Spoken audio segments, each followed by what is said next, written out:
lakkoofsa 8-9 dubbiseen Iyyoob boqonnaa 23 8-9 darbee immoo ergaa Phexros isa duraa tokko 7 dubbiseetan lallaban irraa isinitti dubbachuuf akeekkadhee gabaabaatti isinitti dubbadha. Iyyoobiin baafattanii tudheen abdadhaa 23:8-9 kunoo ani gara biiftuutti yoon adeeme inni achi hin jiru.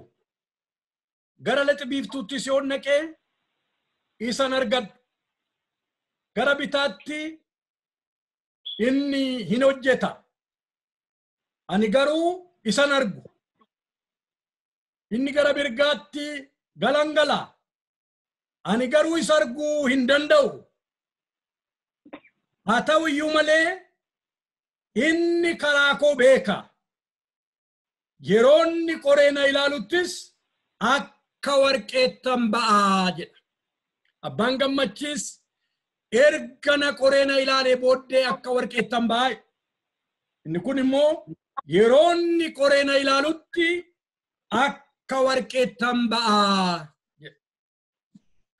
Ergaa Phexros kakuu haaraa keessatti isa duraa 1:7 warqeen inni baduuf jiru iyyuu ibiddaan hin qorama.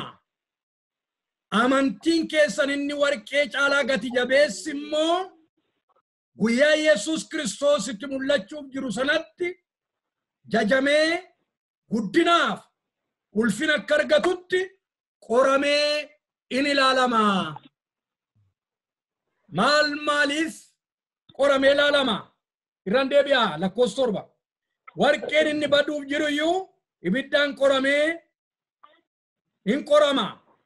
Amantiin keessan inni warqee caalaa gati jabeessi immoo guyyaa Yesuus Kiristoos itti mul'achuuf jiru sanatti jajamee guddinaaf ulfina akka argatutti qoramee ilaalama. Maal argachuudhaaf?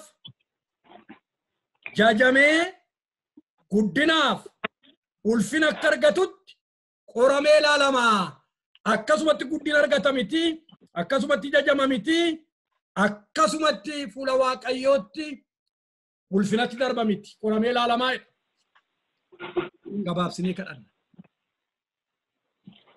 Abbaa bara baraa Kiristoos Yesuus ilma Waaqayyoo waldaa kee karra kee yeroo hundumaa waan jaallattuuf mataa kees dabarsitee waan laatteefiif galanni Waaqa irratti lafa irratti siif haa ta'u. Gooftaan Yesuus qabeenyaa keeti waldaan kee. Qabeenyaa lubootaa miti, qabeenyaa abbaa wangeelaa miti, qabeenyaa warra ministirii geggeessu miti waldaan. Qabeenyaa kee dhuunfaa kee dhiiga keetiin kan bitatte waldaa koo nan ijaara jette waldaa keeti. Namni si wajjin gooftaa Yesuus kileem godhu hin jiru waldaa. Karra kee lubbuu kee yaa Waaqayyo laatteef kanaaf maqaa gooftaa maqaa Yesuus Kiristoosiin galanni siif haa ta'u. Waaqayyo Waaqa jiraata. Xixinnayoo kukuu yeree warri nutti fakkaatan kun fuula kee duratti warra kabaja qabanidha. Warri homaatti hin galle fakkaatan ija namaatti garuu kabaja warra si duratti qabaatanidha. Warratti lubbuu kee irratti investi gootee dhalma Waaqayyo. Warratti jireenya kee aarsaa gootee yaa Waaqayyo bitattedha. Kanaaf waldaa keetiif ergaa qabda, karra keef ergaa qabda. Maqaa Yesuusin dabdabbiin utuu sin daangessin, hirrinni kootu sin daangessin. Waaqayyo waan tokko lama nuun jedhi Waaqarraa. Fidala namatti odeessuun hin danda'ama, wacuun wacabbaruun hin danda'ama, asutaaluun achutaaluun hin danda'ama. Garaa namaa kan jiisu, jireenya namaa kan jiisu, jireenya namaatti xoob kan jedhu garuu si biraa madda Waaqayyo. Kan jireenya namaa jijjiiru, kan jireenya namaa tumsu, kan jireenya namaa qaroomsitti geddaru si biraa madda, si biraa yaa'ansa, si bira burqaansa. Maqaa Yesuus Kiristoosiin tasgabiidhaan gara keenyatti dhangala'i. Kattaan dadayee Waaqayyochi keessan turre jedhe. Abiddi boba'ee abidda keessa Waaqayyoon turre jedhe. Bubbeen bubbisee Waaqayyochi keessan turre jedhe. Gabiin ta'ee gabii sana keessaan Eeliyaas addanaa maal ejjetta kan jedhu sagaleen naga'eedhe. Gabiidhaan saba isaa eebbisaedha. እግዚአብሔር ሕዝቡን በሰላም ይባርካል jedha gooftaa. Nagaadhaan saba kee eebbifta, gabiidhaan saba kee eebbifta. Maqaa Yesuus Kiristoosiin eebba fidii gara saba kee kottu. Araara fidii gara saba kee kottu. Ayyaana fidii gara saba kee kottu. Jireenya fidii gara saba kee kottu. Mul'ata fidii gara saba kee kottu. Ogummaa fidii gara saba kee kottu. Understanding fidii gara saba kee kottu gooftaa bara baraa. Roora nama halida nama santura laba gadooniyaa. Maqaa Yesuus Kiristoos nama Naazreetiin ayyaanni kee waaqarraa gada coccobu. Inni nadhiidhaan marra caalu ayyaanni kee gada coccobu. Ayyaanni kee waaqarraa gada roobu. Ayyaanni kee waaqarraa nurratti yaa Waaqayyoo aroobu ganama kana. Dabarseen sitti kenna saba kana nu duukaa ta'i maqaa Yesuus Kiristoos jiraataadhaan. Ameen. Amen. Mee ameen. Amen.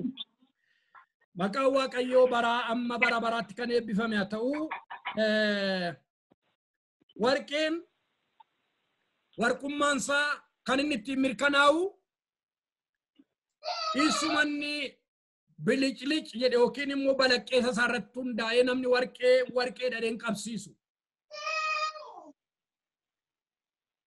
Warqeedhaan jedhu namni balaqqeessa hundi isaa atiraakti nama godhee jechuudha. Warqummaa isaa mirkaneessuudhaa fi karaa gabaabaa tokko duwwaadha kan jiru.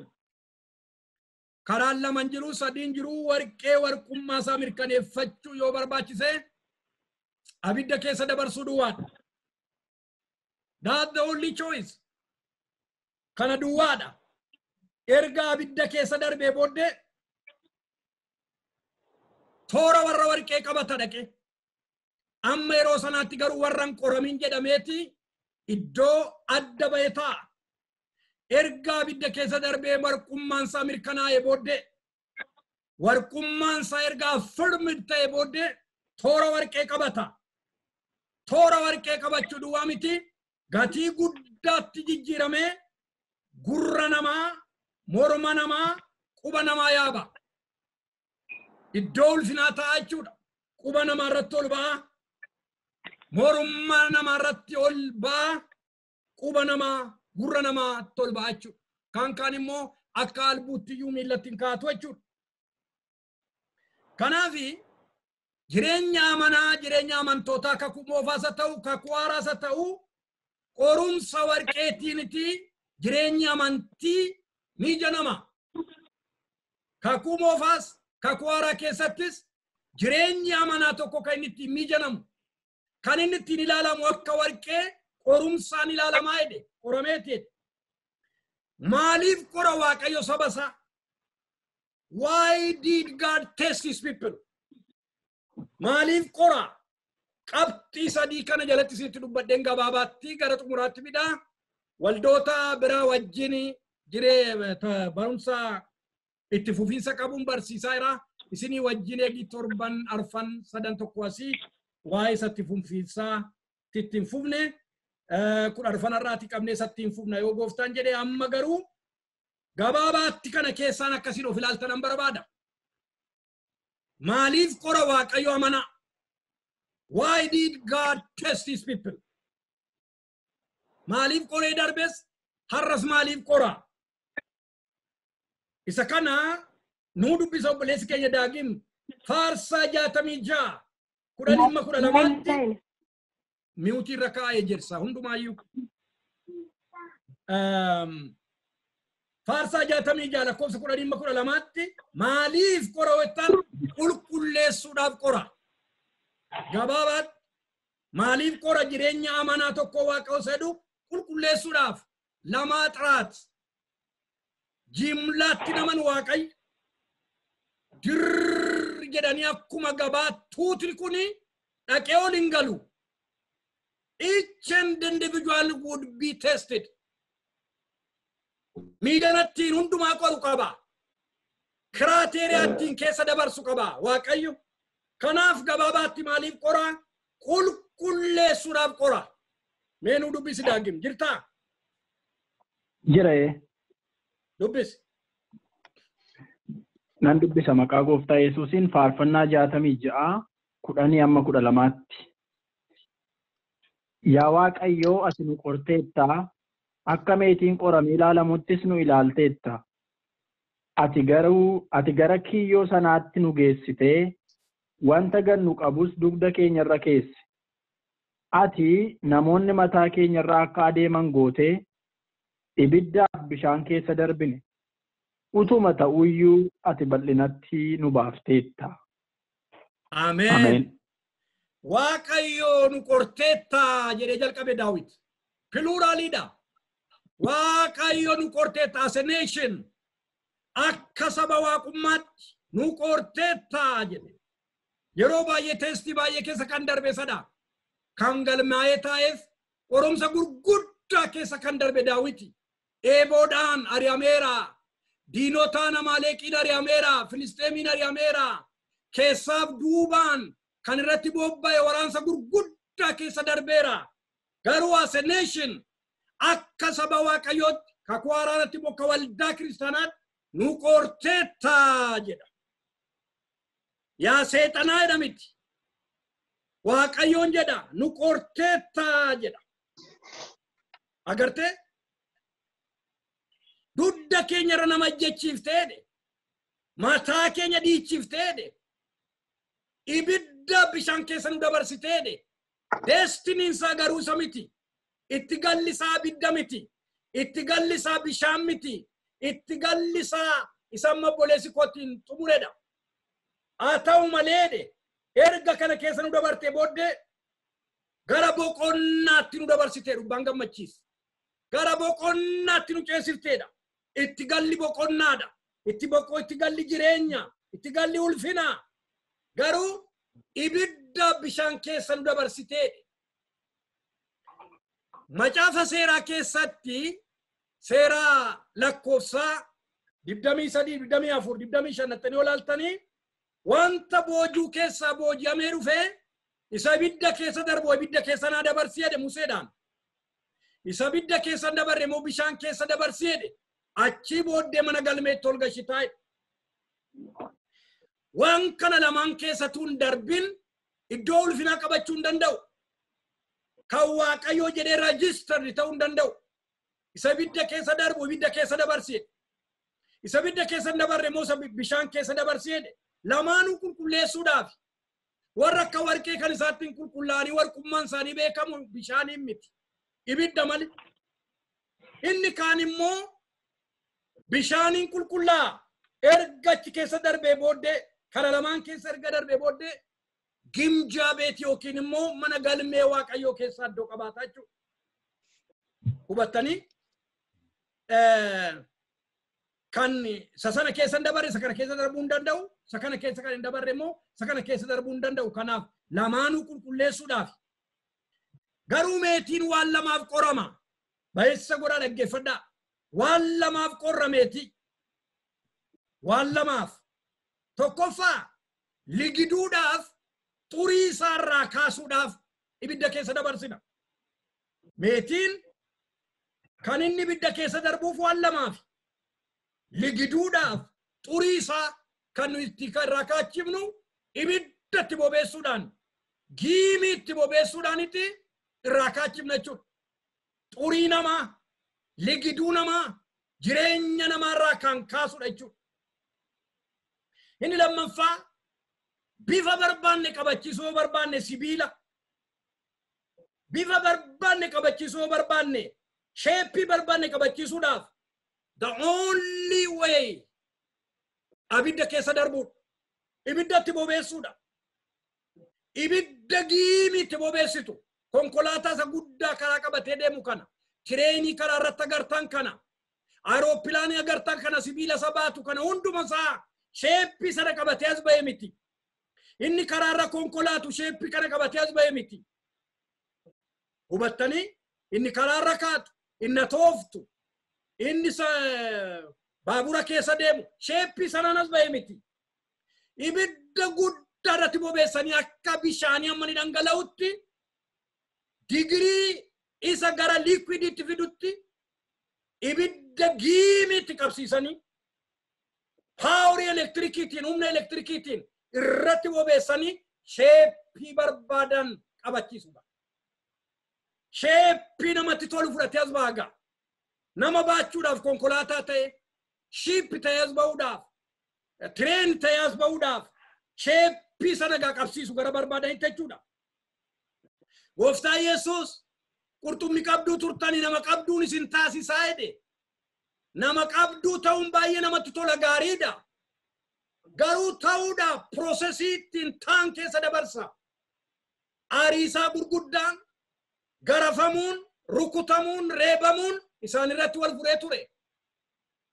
Kana hundumaa keessatti obsaan ayyaana isaatiin duukaa ta'uudhaan waan hundumaa keessa dabarsisee kaaraakterii isaa qabachiise Kiristoos. Har'a namoonni baay'een kennaa hafuura qulqulluu raajii isinii raajuu waan gurguddaa hin dubbatu kana godhuu bara kana keessa immoo silkiis namaa dubbisu silkii namaas. Kanaaf waan gurguddaa taasisu kennaa hafuura qulqulluutiin. Konsernii waaqayyoonni guddaan kennaa hafuura qulqulluu miti akkuma maqaasaa inni kennaadha. Garuu kan kaaraakterii waaqayyoo nama qabachiisu sheeppii divine sheeppiitti kan si fidu. Obsaan danda'uudhaan arjoominaan guddina hafuuraatti sheeppii waaqummaa kan si qabachiisu. Maalidha jette? Ija hafuura qulqulluuti. Ija hafuura qulqulluu immoo halkan tokkotti naqatu miti. Ija hafuura qulqulluu guyyaa tokkotti naqatu miti.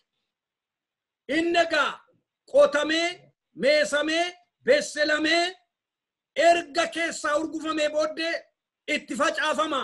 Inni tokko 30, inni tokko 60, inni tokko 100 godhateedha. Biyyoo fartaayil irratti bu'u. Jireenya keenya keessatti fartaayil dimiti nuyi. Michuu miti waaqayyoof kan mijanne miti. Kan hin mijannedha. Neechariin keenya qaaqamaadha. Kanaaf ani isinin taasisa jedhe. Kanaaf karaa barbaade irra baaseeti kaaraakterii isaan qabachiisuu barbaada. Gentleness, self-control, goodness, kun hundi isaa kaaraakterii, divine kaaraakteriidha.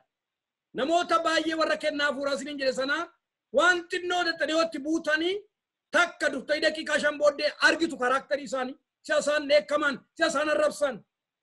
Kanaaf waaqayyoon inni kun hin tuqwachuu kooti. Gara isa gammachiisuutti, gara isa ulfina isaaf ta'utti ijoollee isaa fiduu barbaada. Kanaaf waaqayyo akkuma abboota darban, amantoota darban baay'een isaanii gidiraa keessa darbaniiru, rakkina keessa darbaniiru. Neecharii waaqayyooti yeroo hundumaa rakkina keessa gidiraa keessa darbarsiisuudhaan beekama duwwaatu hin ta'in namatu sheeppii isaa gadhiiseera. Achi keessatti mooldi nu godha. Achi keessatti mooldi nu godha. Kanaafi sibiila guddaa sana gaa dachaamnee sheeppii barbaanne qabachiisuudhaaf waan barbaanne goonee kaa'uudhaaf maarashaa gochuu barbaachise. Aduu gochuu barbaachise. Calluma jedhanii burruu isaan tumu miti. Abiddatti bobeessu. Giimiitu itti bobaa. Erga giimii tafufanii booddee madoosaadhaan tumu gaachi gadi. Aduu ta'ee as baaga. Maarashaa ta'ee as baaga. Waan barbaad qabachiiftanii as baaftu. Waaqayyo jireenya koof jireenya kee amma tof tilmaamte gararraatti barbaada. Amma ti ofiif akeekte gararraatti barbaada waaqayyo jireenya keef jireenya koo. Farsa Isaayyaas 43 lakkoofsa 2 irratti waan guddaa dubbata. Qodaa ulfina qabeessa gochuudhaaf yeroo jedha bishaan keessa dabartu si nyaatu ansi wajjinan jira. Yeroo abidda keessa dabartu arrabni isaa sin gubu ani si wajjinan taa'e. Abidda keessan dabartu raansi qoladha edemiti. Bishaan keessan dabartu raansi qoladha edemiti. Si wajjinan taa'e malee. Kanaaf isa kana gaabeettu Sidrak Misaaq Abednego wajjin literally abidda keessa lixeera. Literally. Kanaaf achi keessa darbuudhaanitti sheeppii barbaadu nu qabachiisuu baatu. Maqaan isaa bara baraan ulfaatu. Amen. Nyaatamtu jedhe abiddaan. Si nyaatu bishaan jedhe. Si nyaatu obboleessa koo obboleettii koo. Amen. He works for more. Waaqayyo quality caalu si qabachiisuudhaaf, quality ulfina si qabachiisuudhaaf sirratti hojjeta malee si balleessuudhaaf miti Waaqayyo. Kanaaf fakkeenya baay'ee fudhadhaa, Yoosef faa fudhaa. Mootii taata, si sagadu, kana jedhe. Shorti katiidhaan garuutti hin baafne. Shorti katiidhaan itti naman baasu Waaqayyo. Processiidhaan si geessa. Si galee gurguramuu, hilliunnaa dhabuu, mana hidhaa keessatti dhaqeetti cubsisee waggaa 13 sukkuumsisee achitti. Why? Waan inni ta'ee ba'e sana naachuraali hin qabun. Achi keessatti yeroo baay'ee obsa keenaa kenni, obsa keenaa kenni, obsa keenaa kennedha. Lafa obsa si kutachiisu keessa si geesseeti obsaan graduate godhee si baasa Waaqayyo. Lafa obsa nama kutachiisu keessatti obsa fudhattee baata. Malee qonxoree akka daabboo cabsee siin kennu. Obsa kee, obsa kee, obsa kee, jaalala kee, jaalala kee. Kanaan sii kenna miti. Achi keessattiti kana baree gale ganamichi Yoosef. Yeroo obboloonni gurguraan fuula duratti obbeessise nu qalaadhaan se'anii yaadani, nu gorraa se'anii. Maalani bakka Waaqayyooti isin oolchuuf jedhee isin dura na ergee. Ija isaa namarraa kaase, daandiitti dhufes namarraa kaase. Na gurgurtanii miti terminoloojiinsa. Waaqayyotu lubbuu keessa lubbuu keenya Ayihudii oolchuuf jedhe isin dura na ergee. Kanatti maayii baataati.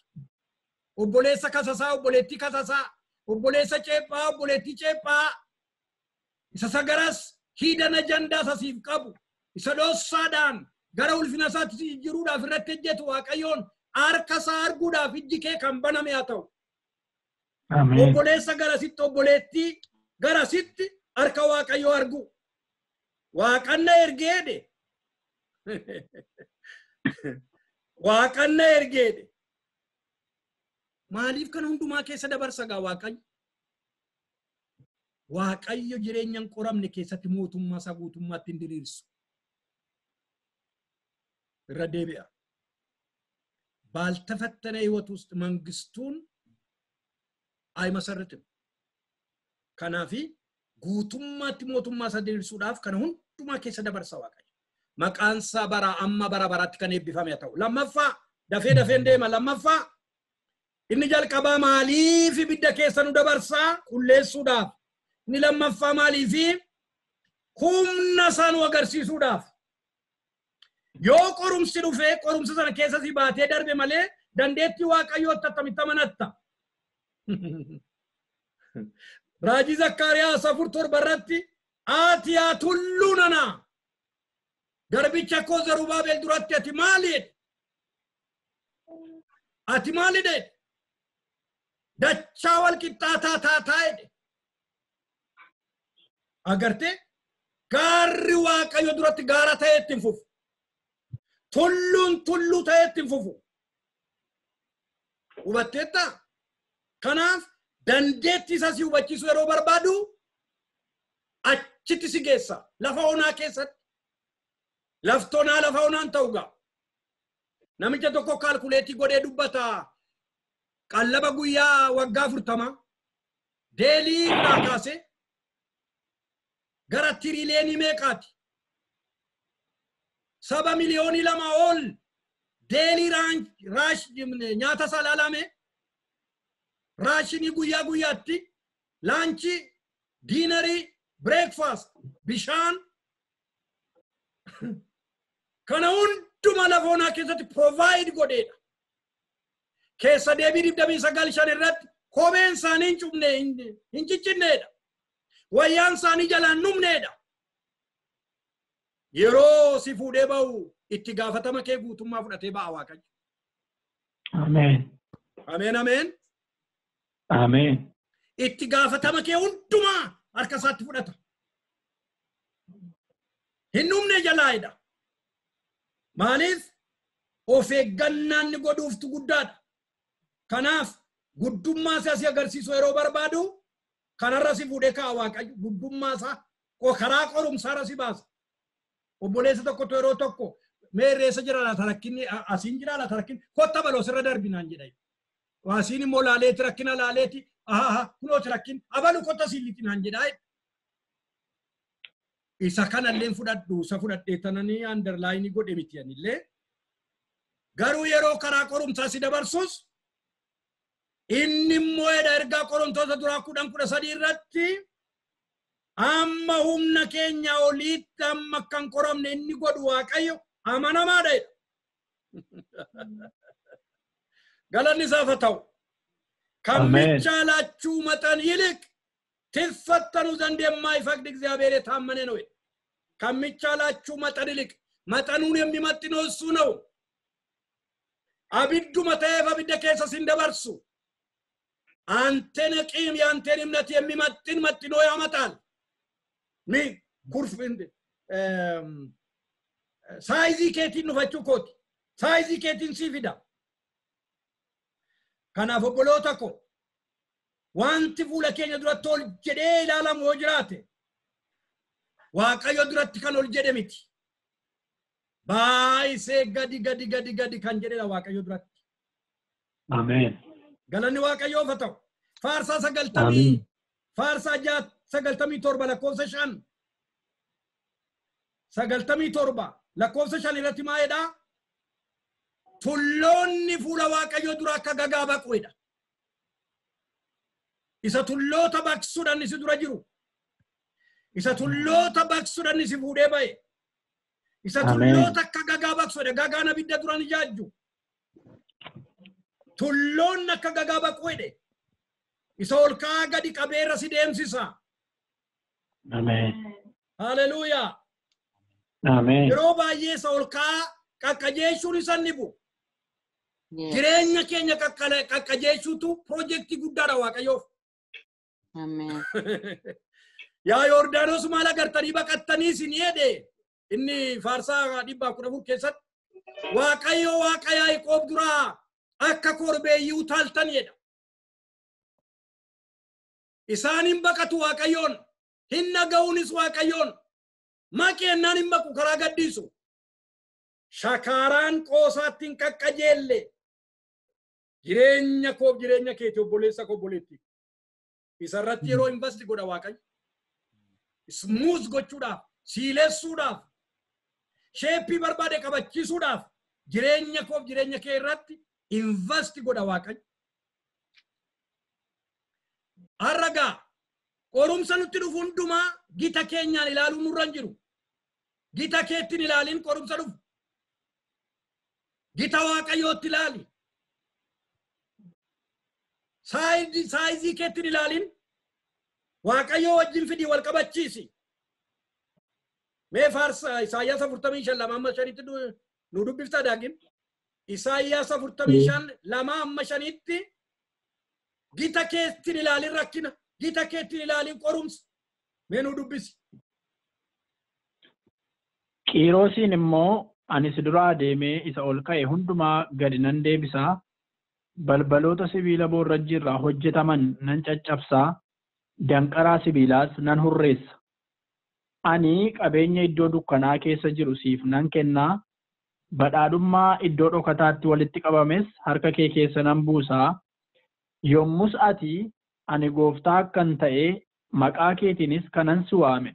Waaqayyo isa kan Israa'el ta'uu koo kanaan hin beekta. Yoo ati ana beekuudhaa baatteyyuu Yaaqoob garbicha koo Israa'el isaanii fo'adheef jedhee si waamee maqaa ulfinaa siif kenneera. Waaqayyo ana duwwaadha. Ana malees Waaqayyo kan biraa hin jiru. Yoo ati ana beekuudhaa baatteyyuu ani immoo si hidhachiisee sin jabeessa. Ameen, ameen, ameen, ameen. Ameen. Galanni Waaqayyoof haa ta'u saba Waaqayyoo. Ameen. Hubattaa siif jedhee waan hin bobbaamne hin qabu. Siif jedhee namatti hin dubbanne nama nabboomne hin qabu. Galaanatti hin dubbataa. Lagatti hin dubbataa. Harreetti hin dubbataa. Haala hundumtuu isaan mijataadha. Karaa darbuu hin dandeenye hin qabu Waaqayyo. Amma mootii Pershiyaa kanatti dubbata Qiiroositti Saayirus jedhu afaan Ingiliffaatti. Mootii Pershiyaa yookiin immoo impaayera isa geggeessu kanatti dubbata. Israa'el boojuu isaa jala jira. dhattanii dubbii Waaqayyoo Izraa tokko irratti yoo laaltani Waaqayyo Israa'eliin biyyatti akka hin deebisuuf na abboomeera jedha. Na kadhateera jedha miti. Na abboomeera jedha. Abboommi Waaqayyo biraa maa? Abboommi baasaa gaarii sii gochuudhaaf. Abboommi baasaa si kunuunsuudhaaf. Abboommi baasaa ol si fuudhuudhaaf. Maqaan isaa bara amma bara baraatti ulfaatu. Ati nan beektu jedhe. Ati nan beektu jedhe. Garuu waan oolmaa wayiinsi oolaa. Waan ooluuf waan shankaaye tokko jedhe. Isa ol kaa'e tullu isa ol kaa fuula kee durattan gadi qabaye. Ameen. Gadan qabaye. Lammaffaa balbaloota sibiila boorrajjii nan caccabsa fuula kee duraaye. Sadaffaa danqaraa sibiila diimaa nan urreessa. Arfaffaa qabeenyaa iddoo dukkana keessa jiru harka kee keessan buusa. Mootiin isa dura ture. Impaayerri isa dura ture. Impaayerri Baabiloon. Kan inni itti mashage. Isa kana keessa lixee dhaqee nuti dubbadde baay'inatti tolaa garuu yeroo hin qabu isaaf. Garuu mootiin impaayerri Baabiloon inni harkaa mootummaa fuudhe kan inni dhaqee albuuda warqee birrii kan inni itti dhaqee mishigitti ejjetee dhosse isan fuudhee harka kee keessa buure qabeenyaa iddoo dukkana keessa jiru isadha isanni walitti qabe jechuudha. Isanni walitti qabe sanan fuudhee harka kee keessa buuse akka jedha dubbii Waaqayyoo macaafa keenya isa cubbamaa walitti qabe inni immoo nama jaallate harkaa fuudhee nyaachisa. Impaayera Baabiloon harkaa fuudhee mootii Pershiyaa kanatti kenne. Shanaffaa badhaadhummaa iddoo dhokotaatti walitti qabameedha. Inni arfaffaa shanaffaan isa impaayerichi isa duraa walitti qabeedha. Badhaadhummaa iddoo dhokotaatti walitti qabames harka kee keessan buusaa. Kana immoo maaliifan godhe? Ani Waaqa isa kan Israa'el ta'uu koo akkati beektuufi. Waaqaati 127tu citizenii 127 biyya 127 jalasaa jira. Garuu kanan kana godhu ani Waaqa biraa miti. Waaqa eenyuyyuu miti. Ani Waaqa isa kan Israa'el ta'uu koo akkati beektuufi. Yoo ati na beektuu baattesi saba koo Yaaqoobiif Israa'eliif jedheetan gaarii kana sirratti raawwadhaa jedhee Waaqayyo. Kanaaf obboleessaa obboleettii tulluun tulluu ta'ee ittiin fufu. Gaarri gaara ta'ee ittiin fufu. Siif jedhee waan hin abboomne hin qabu. Siif jedhee waan hin guddisiifne hin qabu. Galanni isaaf haa ta'u bara baraan. Ameen. Sadaffaaf isa dhumaa maaliif ibidda keessa dabarsa? Ni jalqabaa qulleessuuf ni jedhe sila. Ni lammaffaa guddummaa isaa dandeettii isaa si agarsiisuuf. Inni sadaffaaf inni dhumaa immoo maaliif? Waraana si barsiisuuf. Ameen. Lola si barsiisuuf. Quba koo lola barsiiseera jedha Daawit.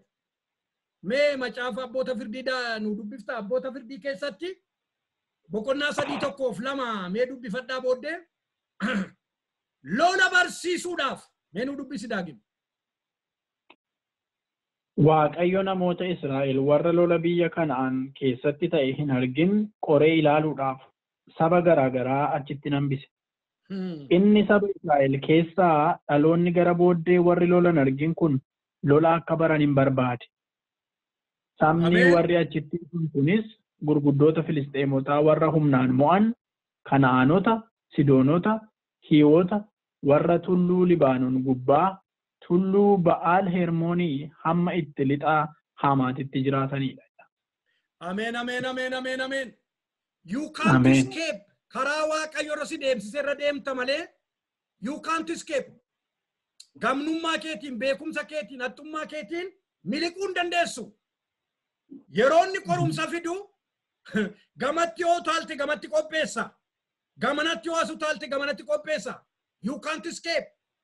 Al tokkotti Baabiloonitti of kennaa Baabiloonitti anata dabaa Baabiloonin kakaaseedhe. Isaayyaas 30 keessatti lakki jara keenya kotta mala beennan weedhan yennaan Gibsin sodaatama Gibsitti baqanna jedhan akka jedhe Waaqayyo Gibsi ishee isinitti baqattanii kana wajjin walitti qabeen isin garafa jedhe Waaqayyo addoo isinitti yoo galaana keessa buutan jedhe jawween isinitti abboomachitti jedhe marrataan isin irratti abbooma jedhe you can't escape amma akka jedhe Waaqayyo saba warra lolan barin warra galaanni diimaan seenni garaa cituun argin waan gurguddaa kattaadha bishaan dhoosee seenoo baasaa ture qorumsa gurguddaa keessa warra darbin warra nannan qabatiin in general yaaltagarraze ingaluudha lakootti jedhe isaan warra nannan qabatiin dimbarii sana biraan ga'eeti gelgelaa tollaa yaasuudhaan karaa dhaabee Museedhaan nanna qabu nagarre hundumti nu nanna qabatiin deemaa jira gelgelaatti yaasii irraa ciree kana duwwaa miti isa lolan barin immoo lola barsiisuudhaaf warra amma boleessi qoca qase warra lolan barin waraana warra barin lolan ittiin barsiisuudhaaf warra jajjaboo warra geedeen isaaniin kaa'eefedha gidiraa karaa gidiraa sii qusataa Waaqayyo karaa rakkinaa sii qusataa Waaqayyo eeyyee sii qusata yoo ati isa kanan barbaadu itti immoo karaa ati irra deemte sanas qaba gara biraa attamitti mootaree Waaqayyoon with full submission surrender yeroo gootu waan ati feete narratti raawwatu yeroo teetu with full submission Waaqayyoon kanaan moota boleessa kanaan moota boleettiif akka Yoonaasas baqattee jalaan baatu kokkee qabe galaana keessa dhaqee kokkee qabe dhaqee shiippisa jala iddoo rafanii iddoo gara sagajjallaa keessa dhaqe Waaqayyo iddoo ati rattu gara gajjallaa dhufa you can't escape akeeka sirraa qabuun raawwata Waaqayyo jaalala sirraa qabuun raawwata Waaqayyo Amen amen amen Amen kanaafi lola akka isaan baraniif jedha lola akka isaan baraniif waraana akka isaan baraniif jedha yeroo hundumaa waraana akka qixaatiitti ilaalanu akka dabaatti qorum garuu waraanni yeroo hundumaa saba Waaqayyootiif promotionii fidee dhufa irraan deebi'a waraanni yeroo hundumaa saba Waaqayyootiif disciplining miti yookiin immoo adaba miti it is a promotion to be promoted to the next level of Christian life dimensionii gara biraatti darbuudhaaf iddoo olaanaatti darbuudhaaf promotionidha Gooliyaaditu as hin baane ta'e guddummaan Daawit attamitti as ba'a moo'ichi Daawit attamitti as ba'a Gooliyaadiin fuula kee duratti fideeti irratti moo'icha sii kennuudhaan maqaa kee waamsisa Waaqayyo maqaa isaa guddaan moo waajjino waamsisa hundumaa olitti haleluuyaa Amen agarteetta kanaaf Gooliyaad dhufuudhaaf Daawitii fi carraadha kanaaf rakkina karaa keerra dhufu gidiraa karaa keerra dhufu hidhii xuuxxee caba kooti dhuma kooti du'a kooti hin dhume hin cabne hin banne hin jedhin sin balleessu Waaqayyo sin barbadeessu Waaqayyo dhuma keen godhu Waaqayyo itti si qaruudhaaf ittuu si ballisuudhaaf ittuu si guddisuudhaaf promotioniidhaaf karaa keerra wanti qaxxaamuru hundumaa fedha Waaqayyo irratti hundaa'ee gara keetti qaxxaamura Amen haleluuyaa Amen hubatta kanaaf Phexros akkuma sila dubbise Phexros qorumsa keessan ni darbe amantiin keessan jedhe qorumsa keessan ni darbe amantiin keessan jajamuudhaaf jedhe guddinaaf jedhe ulfinaaf jedhe kanaaf mul'achuudhaaf jire irraan deebi'a jajamuudhaaf guddinaaf ulfinaaf mul'inaaf as baay'e guyyaa dhumaatti obbolee mucaa tokkotu jira yeroo tokko kwaayam addanatti biyya Columbus kana waldaa Columbus yan tajaajilu nama tokko jedha nama sane ifateera jalaa qabuu dideennaani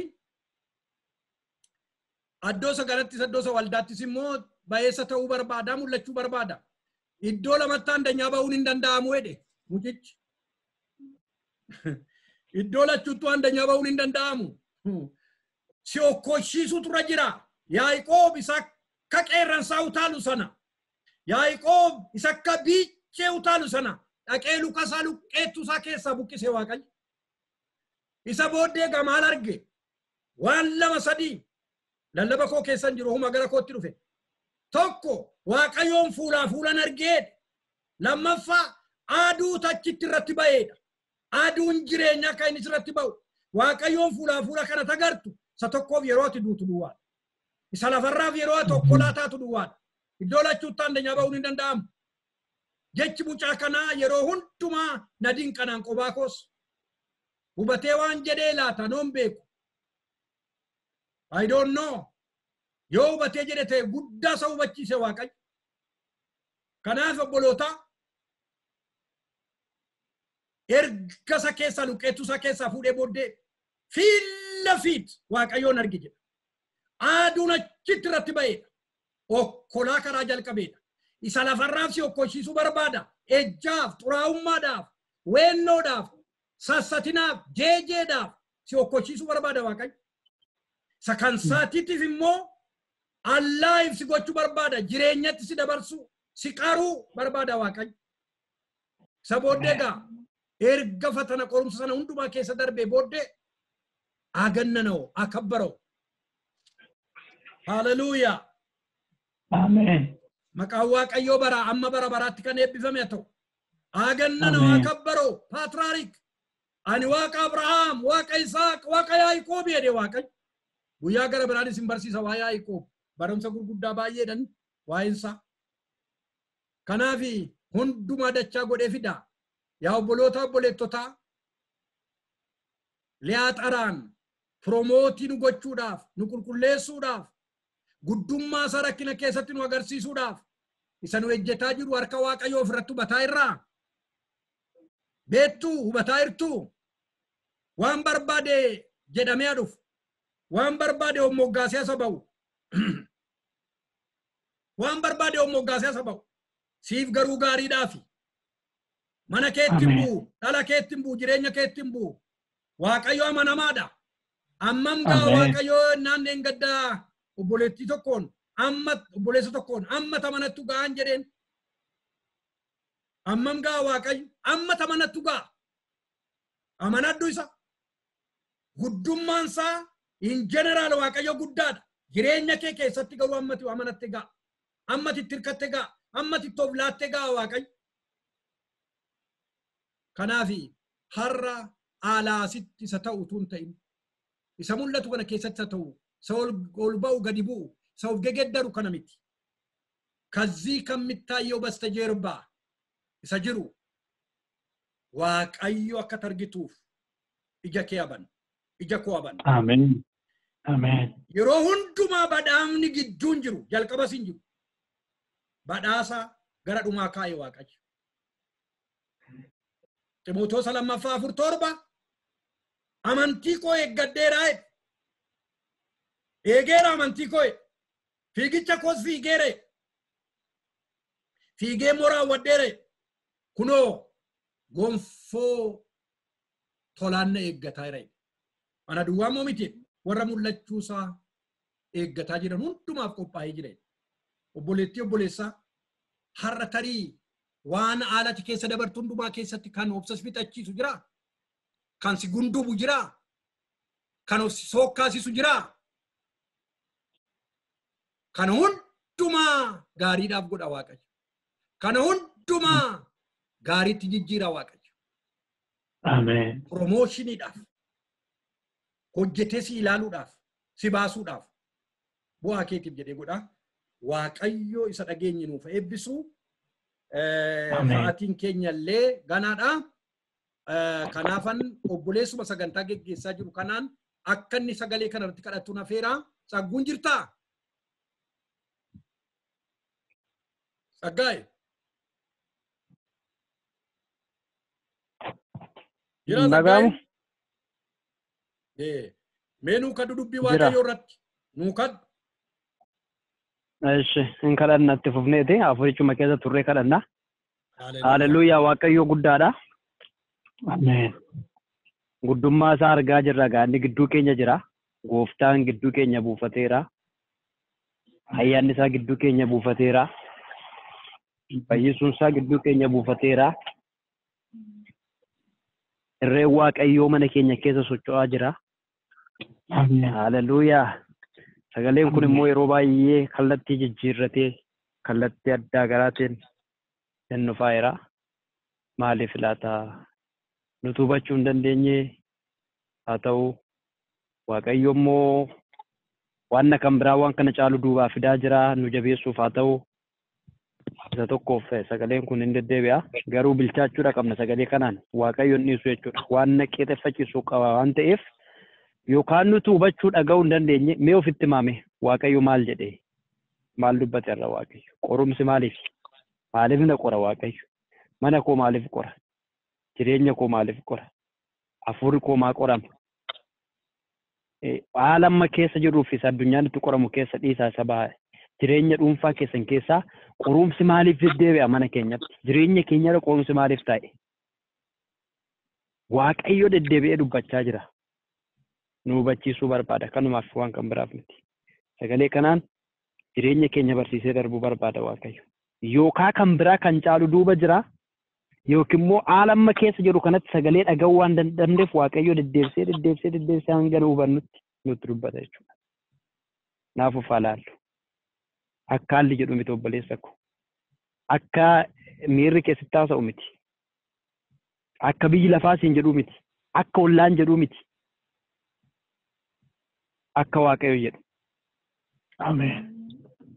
Hallelujah. Ameen. Qorumsa keessa gaarummaan hin jirre dheessitti namu biyyi lafaa. Qorumsa keessa gaarummaatu dhufa gaarummaatti si baasuudhaaf kan caalutti si baasuudhaaf humna si kennuudhaaf lola si barsiisuudhaaf ogummaa si barsiisuudhaaf gati jabeessa si gochuudhaaf waan haaraa si keessaa baasuudhaaf jedhee sitti namu ollaan kee innati keessa jirtu miilli kee kana sitti namu badiisa sitti ba qorumsa booddee mo'atamuu kufuu baduudhaaf karaa badiisaarra waan fiigdu wayii akkasitti sitti fakkeessa haalatti keessa jirtu waaqayyo garuu akkas nuun hin jenne qorumsa booddee haara'anii ba'u humna godhachuu hafuura godhachuu hafuurri namaa jabeeffamuu waan haaraan nama keessaa biqiluu waan kan biraa ta'uu isa iddatti isatti waamamte akeekatti waamamte bira ga'uu isa waamamteef nama isa waamameef ta'ee dhaabbatu ta'uu injifannootti ce'uu lola baruu lola hafuuraa. Ameen. Lola hafuuraa. Hallelujah. Lola biyya lafaa miti wal'aansoo biyya lafaa miti lola hafuuraa isa bantii waaqaa keessaa taa'ee lolu sagalee tokkichaan biyya lafaa kana qulleessuu isa danda'u. Afaan kee keessa gaa billaa qaramaa kaa gaafsana billaa qaramaatu arraba kee keessaa ba'a gaafsana gaa morodamee sagaleen arraba kee keessaa darbatamu iddoo dhaqe hundumaatti hojii hojjeta gaa hin biqilchaa hin buqqisaa hin cabsaa hin butuchaa hin harcaasaa hin raasaa hin jiraachisaa hin ajjeesa gaa gaafsan mo'umsatu dhufe jechuudha gaa kana gaa sagalee waaqayyoo kan dubbatu mo'umsatu dhufe ati gaa gaafa qo'amtee alalamtee wanti badaan waaqayyoof hin barbaachifne gaaf tulfina waaqayyoof hin taane gaaf sirraa daakamu ulfinatu jireenya kee keessaa biqila arrabni kee mo'ichaan ol ka'a jireenyi kee mo'ichaan ol ka'a himmoota gaati himmoota wanti dubbattu hundumtiyyuu hinjifannoodha ta'a ija gaariitu sirraa biqiluu jalqaba gaaf sana ameen ameen ameen ameen ameen haalleluuyaa ikkotkodamta gaati hafuurri waaqayyoo jireenya kee hin biqilcha akka gaariitti hafuurri qulqulluun jallisaan hafuura qulqulluu mana keetti jallata hin dhugdati humna waaqayyoo nyaata jireenya dubbii jireenya isa awwaala keessaa gaggaragalchee siin dhaloota fayyisuu danda'utu mana keetti dhufuu jalqaba gaafsana. Kanaaf akka biyyi lafaa jedhu miti obboleessa koo obboleetti koo baduudhaaf miti qoramaa kan jirtu ati du'uuf miti lakkiin karaa badiisaarra fiigaa jirtaam siidhuma teeraa kufuudhaaf jetta hin dabartu sitti cimeeras hin jechuu danda'a biyyi lafaa akkas miti karaa jireenyaatti reefu galte gaafsana injifannootti deemu galte gaafsan waaqayyo si tolchuutti jira si tolchuutti haaleluyyaa galanni maqaa isaaf haa ta'u. Ameen. Akkasitti of ilaali akkasitti ni kana booda jireenya keetti baduufi miti hin baddasin jechuu danda'a biyyi lafa maaf qorumsitti baay'ataa jechuu danda'a lakkii jedhin wanti gaariin jireenya koo keessaa bahuudhaafi eeggadhu duuba isaa badiistu hin jiru duuba qorumsa jireenya keetti ulfaatee duuba wanjoo jireenya keetti dudda keenyarra waan gannu qabnu keessa dhibbitiree dhaabuu sagalee waaqayyo dislanaa nutti dubbatu dudda keerra inni gattaa si cabsuudhaaf miti duuba isaati dirree gaarii irratti si kuffisuudhaaf jedha waaqayyo achitti si gombisuu miti si kaasee ulfinaatti dabarsuudhaaf jedha waaqayyo. Haaleluyyaa maqaan kee bara baraan haa ulfaatu. Ameen. Amanamaadhati waaqayyo. Amanamaadhati waaqayyo. Ameen. Amanamaadhati waaqayyo dubbii keessa. Sagaleen kee dinqiidha. Sagaleen kee jireenya namaa haaressa. Ameen. Sagaleen kee humna namaaf kenna. Ameen. Sagaleen kee daayimenshini namaa jijjiira kallattii namni ittiin yaadeera deemu dhiisee kallattii biraa dhufee namatti bu'a. Sagaleen kee yaada namaa jijjiira. Isa abdii kutatanii tuqaa ka'anii raawwatanii galmeessanii cufa sagaleen kee gaafa dhufe hin bittimsa. Sagaleen kee jireenya namaa haaressa karaa haaraa namatti baasa. Sagaleen kee abdii haaraa fida. Sagaleen kee yaada namaa gararraadha waaqayyo. Sagaleen kee namni tuqaatti kaa'ee galmee isaatiin chaappaadhaan cufeerraa garagalee dhufee bittimseetu yaa waaqayyo yaada haaraa irratti bana. Sagalee dinqii nutti dubbatte ati. Akkasitti hin beeku foon keenya akkasitti nutti himne biyyi lafaa akkasitti nageenya nu yeroota keenyarraa baduudhaaf waan jennu nutti fakkaate nu balleessuudhaaf waan kaase nutti fakkaate nutti aduun keenya waan nutti fakkaate waaqayyo edaati sana booddee aduu haaraa nuuf qabda maqaa gooftaa Yesuusiin galanni siif haa ta'u. Ameen. Ameen. Haaleluyyaa jireenya keenya haaressuu barbaadda. Ameen. Jireenya keenya qulqulleessuu barbaadda. Ameen. Gatii guddaa waan nutti baaftee warra gatii gaarii baasuu danda'an ta'anii nama guutuu ta'anii fuula kee akka dhaabbatan yaa waaqayyo kana barbaaddaati. Gatii guddaa waan nutti ba'eef tasa waan hin dhumneef dhiiga qulqulluudhaan waan nu bitteef qulqulloota taanee warra gati jabeeyyii taanee fuula kee kaadhimamtoota mootummaa kee taanee akka dhaabannu barbaadda. Kanaaf nu qoraa jirtaam. Mana keenyarra kanaaf qorumsi taa'e. Lola nu barsiisaa jirtaam. Akka hin raafamneef xiyyidiin akka nu dhoofneef bantii waaqaa keessaa bantii lafaa kana keessaa biyya lafaa inni seerratu qulqulloota akka mo'anneef haxxummaa isaa jalaa ba'uu akka danda'aniif lola mo'achuu akka danda'aniif waaqayyo akkatti lola nu barsiisuudhaaf injifannoo nu kennuudhaaf ati gamatti nu ceesisuudhaaf sagalee keetiin yaa waaqayyo gooftaadhaan nutti dubbatteerta maqaa gooftaa Yesuusiin galanni siif haa ta'u. Ameen. Sabni kun hin dadhabin. Sagalee dinqii kana sabni kun haa hubatu. Sin kadhadha. Naasuudhaan otoo hin ta'in gaddaan hidhii tuutuudhaan otoo hin ta'in waan isatti dhufu hunduma waaqayyoon danda'a kun gaarummaadhaaf jedhee fudhachuu akka danda'uuf lapheensaa akka jijjiiramu yaadni isaa akka jijjiiramu qorumsa keessatti abdii kutatee akka gubu otoo hin ta'in akka jabaatu humni isaa akka haareffamuuf saba keenya sin kadhadha maqaa gooftaa Yesuusiin sagalee kanaan nu haaressi. Ameen. Ameen. Maqaa Yesuusiin sagalee kanaan jireenya keenya haaressi waaqayyo. Ameen. Mana keenya keessa jiraadhu. Hafuura keenya keessa jiraadhu. Yaada keenya keessa jiraadhu. Dhimma keenya keessa jiraadhu. Waaqayyo haalli jiru nutti ulfaatu yoo ati jiraatte hin beekta mana keenya keessa yoo buufatte haalli jiru nutti ulfaatu ati yoo jiraachuu baatte dhabadin walga'een keessa hin jirre dhabadin iddootti hin argamne dhabadin sagaleen kee iddoo hin jirre dhabadin yoo akkas ta'e malee sagaleen kee nama faana jiraannaan kunoo lafa onaa keessatti dhufte nama jajjabeessitati humna namaaf taatan wanti nyaatan haa dhibu wanti dhugan haa dhibu nagaan haa dhibu eeyyibboochaa guutu ati qofti jiraannaan hin geessa nama jajjabeessa sagaleen kee jajjabeessaadha hafuurri qulqulluun jajjabeessaadha dubbiin kee jajjabeessaadha maqaa Yesuusiin ammas si kadhannaa gidduu keenya buufadhu. Ameen. Gooftaa gidduu keenya buufadhu. Ameen. Dhaloota sin beekne dhaloota waaqayyoo gidduu hin jirre dhaloota waaqayyoon ofirraa fageessu dhaloota waaqayyoon hin barbaanne akka hin taaneef waaqayyo dhaloota gooftaa faana walii galee jiraatu akka taanuuf mana keenya jireenya keenya keessaa iddoo gaarii siif qabna maqaa Yesuusiin mana keenya keessa buufadhu. Amen. Garbicha keetti maqaa gooftaa Yesuusin bantii waaqarraa ogummaan ittiin sagalee kee caalatti hubachuu danda'u.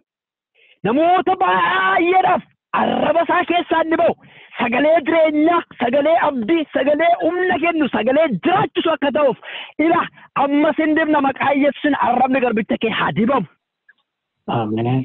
Daddabalee namoota bal'aa bira akka ga'uuf yaa Waaqayyo dadhaboota akka tarkaanfachiisu warra kufan akka ol kaasuuf yaa Waaqayyo si dibeeratti hin jette ati garbicha kee amma garbichi kun maqaa Yesuus Kiristoosiin humna gooftummaa keen arrabni isaa haa dibamu ammas. Amen.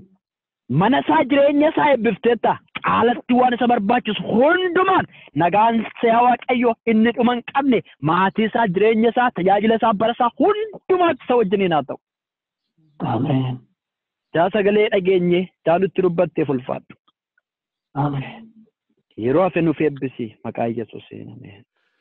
Eebbifame Tsagguu amma obboleettiin keenya lalisee hin jirti laata? Lalisee jirtaa? Jira. Hodhumaa iki Waaqayyo